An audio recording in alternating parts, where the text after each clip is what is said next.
बारिश में गरीब ससुराल वालों ने खाए छोले भटूरे। बहुत तेज बारिश हो रही थी और रजत और रोहन सामान की बोरी उठाकर उन्हें ट्रक में लोड कर रहे थे। मैंने तुमसे कहा था ना, जल्दी जल्दी हाथ चलाना। देखो कमबख्त बारिश भी शुरू हो गई। अब मेरा सामान खराब हुआ तो मैं तुमसे ही भरपाई करवाऊंगा। नहीं साहब, ऐसा मत करना। हमने सारी बोरी रख दी है, बस 2 बोरियां और बची हैं, एक चक्कर में हो जाएंगी। हाँ मालिक, बस अभी करते हैं हम। अच्छा ठीक है, जल्दी करो। रजत और रोहन दोनों जल्दी से मिलकर बची दोनों बोरियां अपने कंधों पर उठाकर ट्रक में लोड करने के लिए लेकर जा रहे थे। लेकिन तभी कीचड़ में रोहन का पैर फिसल जाता है और वो गिर जाता है। मेरे भाई, क्या हुआ तुम्हें? रजत जल्दी से बोरी रख कर रोहन को देखता है। तुम ठीक तो हो ना? भैया, मुझे चोट लग गई। तभी वहाँ उनका मालिक आता है।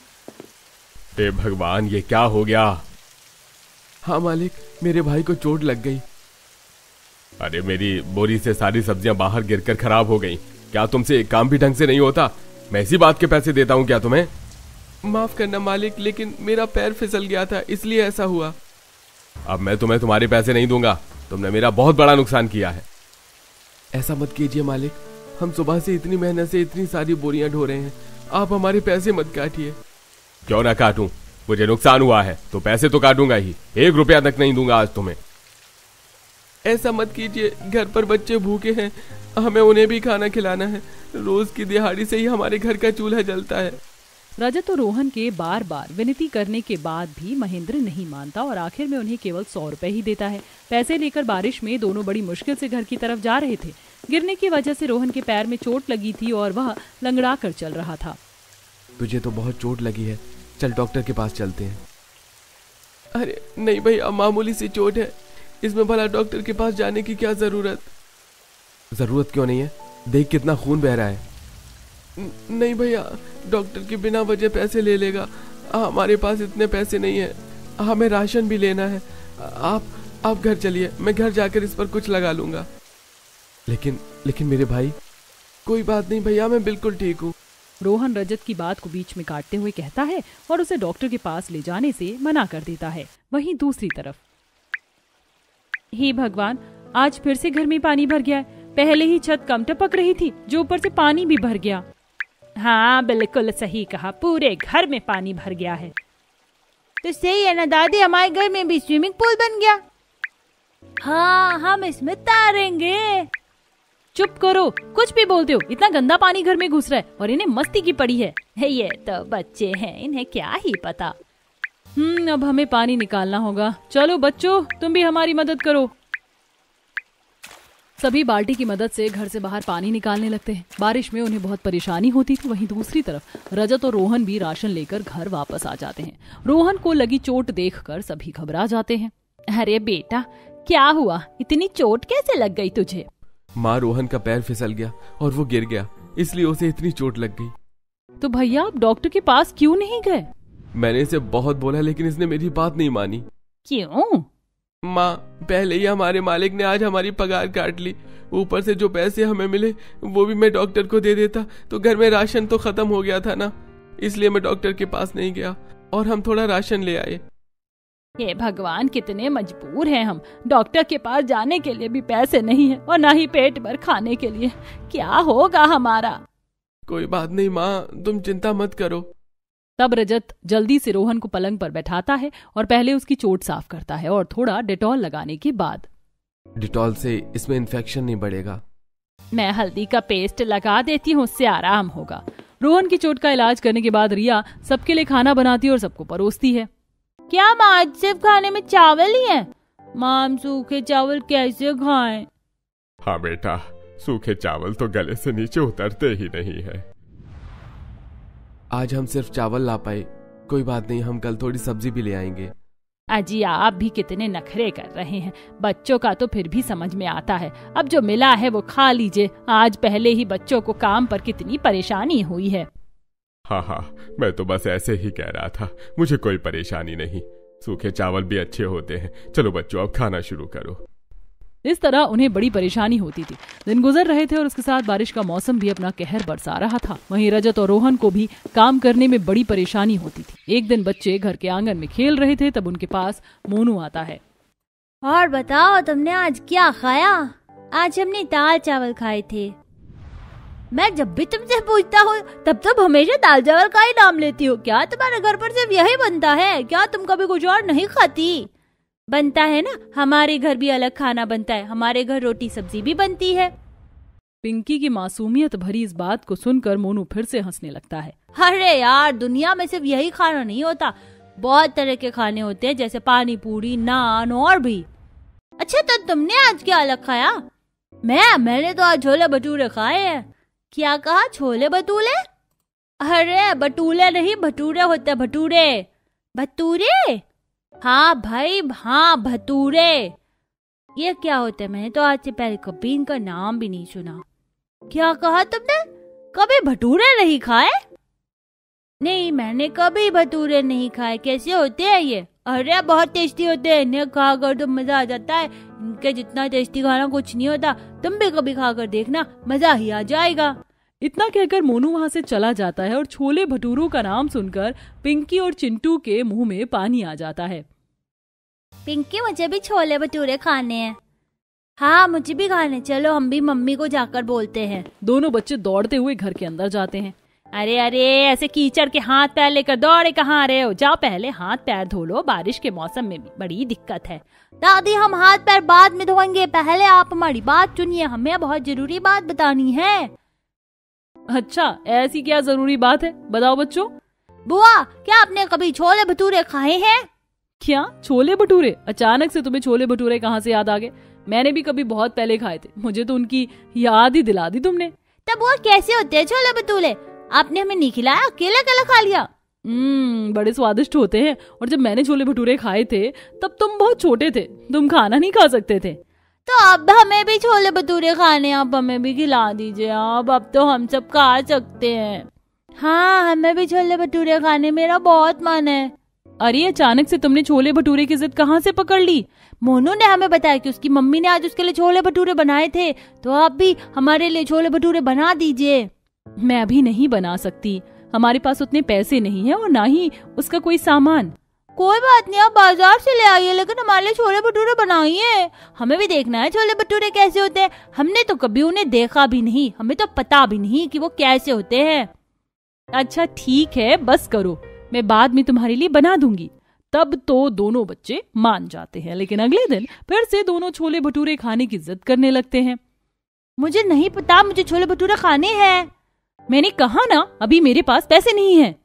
मुझे भी छोले भटूरे खाने हैं। चुप करो दोनों, अभी जो खाना मिला है वही खा लो। नहीं, मुझे नहीं खाना ये खाना, मुझे बस छोले भटूरे खाने और कुछ नहीं। हे भगवान, दोनों इतने जिद्दी कैसे हो गए? अब मैं क्या करूं, मुझे कुछ समझ नहीं आ रहा। बेटा, बच्चों की क्या गलती, रोज रोज ऐसा खाना खाकर तो हम भी पक जाते हैं। अब तो मेरा भी छोले भटूरे खाने का मन कर रहा है, मेरे मुंह में भी पानी आ रहा है। अजी चुप कीजिए, कुछ भी बोलते रहते हैं आप। आपको पता है ना, हम सादा खाना भी कितनी मुश्किल से खा पा रहे हैं। हमारे घर के हालात कैसे हैं, तो हम भला छोले भटूरे कैसे खा सकते हैं? मुझे नहीं पता, मुझे एक बार छोले भटूरे खाने तो खाने हैं। मुझे भी चखना है कि कैसे होते हैं। दोनों बच्चों को गला फाड़ कर रोते देख रिया को भी बहुत बुरा लग रहा था। तब उसे एक आइडिया आता है। ठीक है, तुमने कभी छोले भटूरे नहीं खाए ना, तो मैं तुम्हें छोले भटूरे बनाकर खिलाऊंगी। क्या सच में मम्मी? हाँ, लेकिन पहले तुम अभी खाना खा लो, मैं कल तुम्हें छोले भटूरे बनाकर खिलाऊंगी। ठीक है। पिंकी और चिंटू चुपचाप खाना खा लेते। उसके अगले दिन सुबह, मम्मी आज तो आप हमारे लिए छोले भटूरे बना रही हो ना? हाँ बेटा, बिल्कुल। ये बात सुनकर पिंकी खुश होकर घर के बाहर खेलने चली जाती है। तब, लेकिन भाभी, हमारे पास तो ना छोले हैं, ना मसाले और ना ही मैदा खरीदने के पैसे हैं, तो आप कैसे छोले भटूरे बनाएंगी? बाकी सब तो मैं देख लूंगी, लेकिन मुझे थोड़े छोले और मसाले तो लाने ही होंगे। एक काम करो, तुम पड़ोस वाली काकी से थोड़े से छोले ले आओ और मैं बाजार से कुछ मसाले लेकर आती हूँ। नेहा पड़ोस वाली काकी के घर जाती है। अरे नेहा बेटा, कैसे आना हुआ? काकी, क्या आप हमें थोड़े छोले उधार दे सकती हैं? बच्चों ने छोले भटूरे खाने की जिद पकड़ी है और आप तो जानती हैं हमारे हालात कैसे हैं। हाँ बेटा रुको, मैं अभी लेकर आती हूँ। विमला अंदर आती है और छोले लाकर नेहा को देती है। आपका बहुत बहुत शुक्रिया काकी। कोई बात नहीं बेटा। इधर नेहा छोले मांग कर लाती है और वहीं दूसरी तरफ रिया ने कुछ पैसे जोड़े थे, उनकी मदद से वो मसाले लेकर आती है। और घर आने के बाद, मैं जब तक छोले की सब्जी तैयार करती हूँ तब तक तुम आटा गूंथो। आटा, लेकिन भाभी आटे के भटूरे नहीं बनते हैं। हाँ, लेकिन पूरियां तो बनती है ना। अब बच्चों को क्या ही पता कि भटूरे कैसे होते हैं। कम से कम पूरी बनाकर खिला दूंगी तो उनकी संतुष्टि हो जाएगी। भाभी मानना पड़ेगा, आपने भी कमाल आइडिया निकाला है। उसके बाद रिया छोले की सब्जी तैयार करती है और नेहा आटा तैयार करती है, जिसके बाद रिया गरम गरम पूरियां बनाती है और सबको खाने के लिए बुलाती है। ये आज हम छोले भटूरे खाएंगे। क्या सच में? फिर तो मजा आ जाएगा। रिया सबको खाना परोसती है, जिसे देखकर रमेश के होश उड़ जाते हैं। अरे बेटा, लेकिन ये तो। रमेश आगे कुछ बोल पाता उससे पहले रिया उसकी बात काटती है और उसे इशारा करते हुए कहती है, हाँ पापा जी, मैं आपकी बात समझ गई हूँ, लेकिन बच्चों का इतना मन था छोले भटूरे खाने का तो मैंने बना ही दिए। रमेश भी रिया की बात को समझ जाता है और ठीक है बेटा, मैं समझ गया। इस तरह बच्चे भी खुश हो जाते हैं। और कुछ दिन बाद बच्चे बारिश में खेल रहे थे, तभी उनके पास मोनू आता है। और दाल चावल खाने वाले बच्चों, तुम्हें पता है आज मैंने फिर से छोले भटूरे खाए हैं। हम हमेशा दाल चावल नहीं खाते, हमने भी छोले भटूरे खाए हैं। क्या कहा? मैं मान ही नहीं सकता। तुमने तो कभी उसका नाम भी नहीं सुना, तो तुम्हें क्या पता उनका असली स्वाद? मुझे तो पता है, तुम मुझसे झूठ बोल रहे हो। नहीं, हम झूठ नहीं बोल रहे। हमने पिछले हफ्ते छोले भटूरे खाए, मेरी मम्मी ने बनाए थे। हाँ, बहुत स्वादिष्ट थे, मजा आ गया। मुझे यकीन नहीं है। क्या सबूत है तुम्हारे पास? तुम हमारे घर पर आना, हम तुम्हें भी खिलाएंगे। ठीक है, मैं खुद अपनी आंखों से देखूंगा। कुछ दिन बाद पिंकी और चिंटू फिर से छोले भटूरे खाने की जिद करते हैं, क्योंकि उन्हें अपने आप को सही साबित जो करना था। बड़ी मुश्किलों के बाद आखिरकार रिया उनकी ये डिमांड पूरी करने के लिए तैयार हो जाती है। ठीक है, मैं आज बना देती हूँ, लेकिन तुम ऐसे बार बार जिद नहीं करोगे। ठीक है मम्मी। रिया फिर से सामान उधार लाती है और उनके लिए पूरी और छोले बनाती है। वहीं पिंकी और चिंटू मोनू को भी अपने घर पर बुला लेते हैं। तब देखो, मेरी मम्मी ने छोले भटूरे बनाए, तुम भी खा लो। मोनू सामने पूरी और छोले देखकर हैरान हो जाता है और जोर जोर से हंसने लगता है। तुम्हारी मम्मी ने तुम्हें उल्लू बनाया। ये कोई छोले भटूरे नहीं है, ये छोले की सब्जी के साथ पूरी है। वही मैं सोचूं कि तुम कभी छोले भटूरे कैसे खा सकते हो। तुम्हें कभी छोले भटूरे खाने को नहीं मिलेंगे। इतना कहकर मोनू हंसते हुए वहाँ से भाग जाता है और बेचारी पिंकी और चिंटू का दिल टूट जाता है। आपने हमें उल्लू क्यों बनाया? हाँ, आपने हमारे साथ अच्छा नहीं किया। दोनों बच्चे फूट फूट कर रोने लगते हैं। मुझे माफ कर दो बच्चों, मैंने तुम्हारे भले के लिए ऐसा किया था। हे भगवान, अब मैं क्या करूं, इन्हें कैसे समझाऊं। रिया उन्हें चुप करवाने की कोशिश करती है, लेकिन वो चुप नहीं होते। भाभी, ये ऐसे चुप नहीं होंगे, इनका दिल बुरी तरह टूटा है। अब तो इन्हें एक बार छोले भटूरे खिलाना ही होगा। शाम को रजत और रोहन जब काम पर से घर वापस आते हैं, तब रिया उन्हें सारी बात बताती है। अजी, अब आप ही कुछ कीजिए, बच्चों को भटूरे खिलाइए। मैं इन्हें अभी ढाबे पर लेकर जाता हूँ। चलो बच्चों, हम छोले भटूरे खाने चलते हैं। क्या सच में? चलो पापा, चलते हैं। रजत उन्हें एक ढाबे पर लेकर जाता है, लेकिन जब वहाँ जाकर उसे छोले भटूरे का दाम पता चलता है। अरे, ये तो 100 रुपए की प्लेट है, ये तो बहुत महंगी है। मेरे पास तो सिर्फ 20 रुपए हैं। वहाँ ढाबे पर सभी छोले भटूरे खा रहे थे और पिंकी और चिंटू उनको छोले भटूरे खाता हुआ देख रहे थे, जिससे उनके मुंह में पानी आने लगा। और पापा चलो ना, मेरे भटूरे ले लो। हाँ पापा, ले लो। दोनों बच्चे मासूमियत से रजत को देख रहे थे, लेकिन रजत करता भी क्या। बच्चों, अभी मेरे पास पैसे नहीं है, हमें घर वापस चलना होगा। रजत की ये बात सुनते ही दोनों बच्चों का दिल टूट जाता है और उनकी आंखों में आंसू आ जाते हैं। आंखों में आंसू लिए दोनों बच्चे घर वापस आते हैं और बिना खाए पिए ही सो जाते हैं। पता नहीं मैं कैसा पिता हूँ, मैं उनकी खाने की भी एक इच्छा भी पूरी नहीं कर सका। कोई बात नहीं जी, आज हम छोले भटूरे नहीं खिला सके तो क्या हुआ, हम अपने बच्चों को एक बार छोले भटूरे जरूर खिलाएंगे। इस तरह दिन गुजरते हैं। उनकी हालत काफी खराब थी। ऐसे ही एक दिन बहुत तेज बारिश हो रही थी और सभी बाहर आंगन में बैठे थे। ये तो छोले भटूरे की खुशबू है। हाँ, बहुत अच्छी खुशबू आ रही है, लेकिन हमें कभी छोले भटूरे खाने को नहीं मिलेंगे। हाँ, सच कहा बच्चों, बहुत अच्छी खुशबू आ रही है।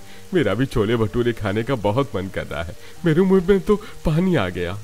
सच कहूँ तो इतने दिनों से छोले भटूरों का नाम सुन सुनकर और आज इतनी अच्छी खुशबू के बाद तो मेरा भी छोले भटूरे खाने का मन करने लगा है। तभी मोनू छोले भटूरे खाते हुए अपनी छत पर आता है और जैसे ही पिंकी और चिंटू उसकी तरफ देखते हैं, तब वह भटूरा खाते हुए उन्हें चिढ़ाता है। देखो देखो, मैं असली छोले भटूरे खा रहा हूँ, तुम तो नकली छोले भटूरे खाते हो। ऐसे मजाक उड़ाकर मोनू वहाँ से चला जाता है।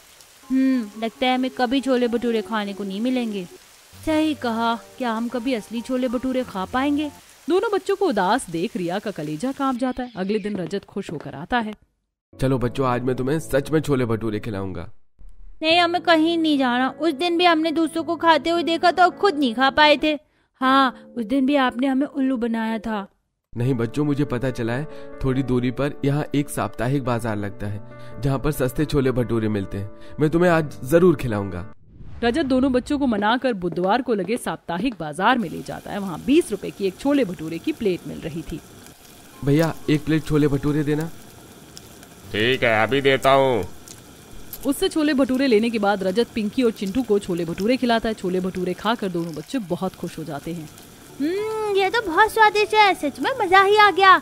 हाँ, मुझे भी छोले भटूरे बहुत अच्छे लगे। मैंने आज से पहले इतना स्वादिष्ट खाना कभी नहीं खाया।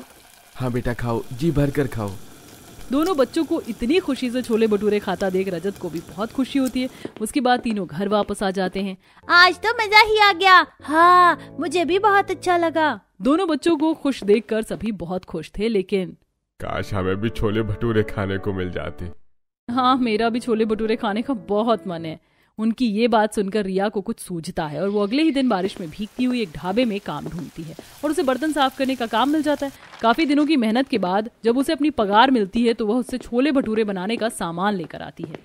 आप सभी का छोले भटूरे खाने का बड़ा मन था ना, तो आज मैं सच में असली वाले छोले भटूरे बना रही हूँ। क्या कहा? सच में बेटा? फिर तो मजा ही आ जाएगा। हाँ भाभी, फिर तो आप अपना जादू दिखा ही दो। बस फिर क्या था, रिया छोले भटूरे बनाती है जिसकी खुशबू से पूरा घर महक उठता है और फिर रिया सबको छोले भटूरे परोसती है। मजा आ गया। मैंने इतना स्वादिष्ट खाना कभी नहीं खाया। अरसा हो गया था कुछ स्वादिष्ट खाए हुए। सच में पापा, बहुत समय बाद कुछ स्वादिष्ट खाने को मिला है। सच में बेटा, तूने हमारे लिए इतनी मेहनत की। मम्मी, आपके छोले भटूरे तो बाजार वाले अंकल के छोले भटूरे से भी बहुत स्वादिष्ट है। हाँ भाभी, पिंकी सही कह रही है। आपने तो कमाल ही कर दिया। बहुत स्वादिष्ट छोले भटूरे बनाए हैं आपने। क्यों ना रिया, तुम भी अपना छोले भटूरे का काम शुरू कर दो। साप्ताहिक बाजार में इसमें बहुत मुनाफा होता है। हाँ, बहुत अच्छा आइडिया है। हाँ, ये काम बहुत अच्छा चलेगा। ठीक है, फिर आप सब कहते हैं तो मैं अपना काम शुरू करती हूँ। बस बिना कोई देरी किए रिया बारिश में अपना छोले भटूरे का काम शुरू कर दिया और हर साप्ताहिक बाजार में वह छोले भटूरे बेचने लगी। आइए आइए, छोले भटूरे खाइए, गर्मा गर्म छोले भटूरे, एक बार खाएं बार बार आएं। हल्की हल्की बारिश में उसके पास एक ग्राहक आता है। आप 2 प्लेट छोले भटूरे पैक कर दीजिए। मेरे बच्चों को आपके हाथ के छोले भटूरे बहुत पसंद हैं। जी मैं अभी कर देती हूँ। इस तरह रिया छोले भटूरे का काम शुरू करती है और उसे इसमें मुनाफा भी होने लगा और वह घर पर सबके लिए छोले भटूरे भी बनाने लगी, जिसके बाद अब बारिश में सभी छोले भटूरे का आनंद लेते थे।